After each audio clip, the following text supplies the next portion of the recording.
warahmatullahi wabarakatuh. Halo semuanya, perkenalkan nama saya Salsabila Nur Hidayah dengan NIM 2502016035 dari Prodi Administrasi Publik kelas A. Pada kesempatan kali ini, saya akan menjelaskan hasil dari isi esai saya, yaitu mengenai kebijakan program Indonesia Pintar melalui pendekatan inkremental. Seperti yang kita ketahui bahwa pendidikan merupakan hak dasar bagi seluruh warga negara Indonesia, yang dimana diatur oleh Undang-Undang Dasar 1945 Pasal 31 Ayat 1. Tidak hanya sebagai hak dasar bagi warga negara, pendidikan juga memiliki peran penting dalam meningkatkan kualitas sumber daya manusia serta mengurangi kemiskinan. Akan tetapi, seperti yang kita lihat di sekeliling kita itu masih banyak banget masyarakat di Indonesia, khususnya dari keluarga kurang mampu, yang mengalami kesulitan dalam akses pendidikan. Kondisi ini tuh menyebabkan masih tingginya angka putus sekolah serta ketimpangan antara wilayah perkotaan dan wilayah pedesaan.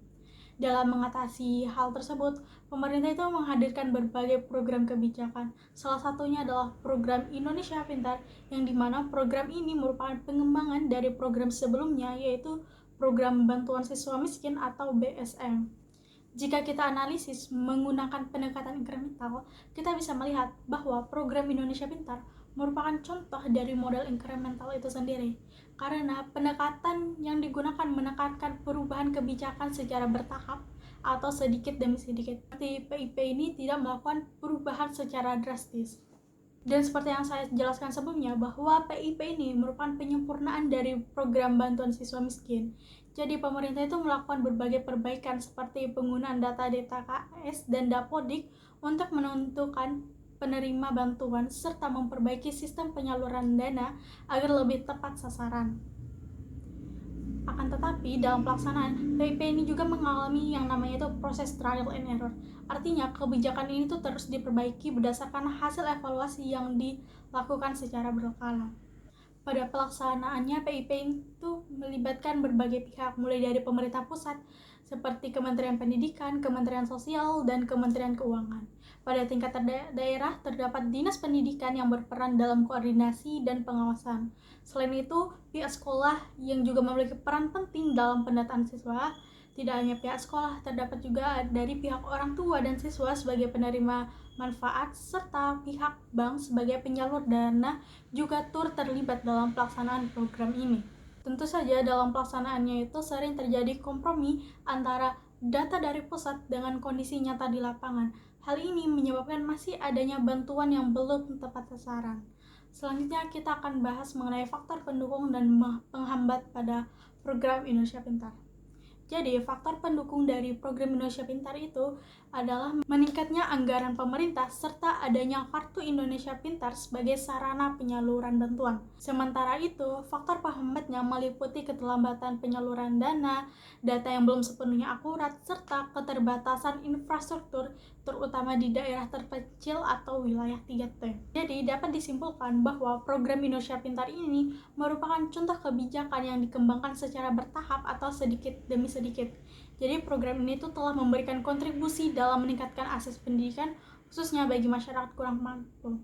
Akan tetapi, masih terdapat juga beberapa kendala yang perlu diperbaiki, seperti ketepatan data, distribusi bantuan, dan ketersediaan infrastruktur.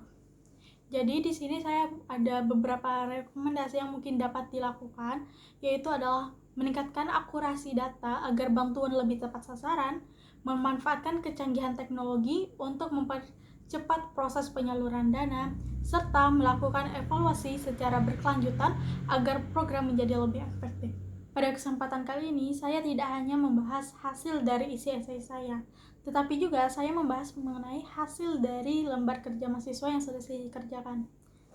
Yang pertama, mengenai konsep dasar model inkremental.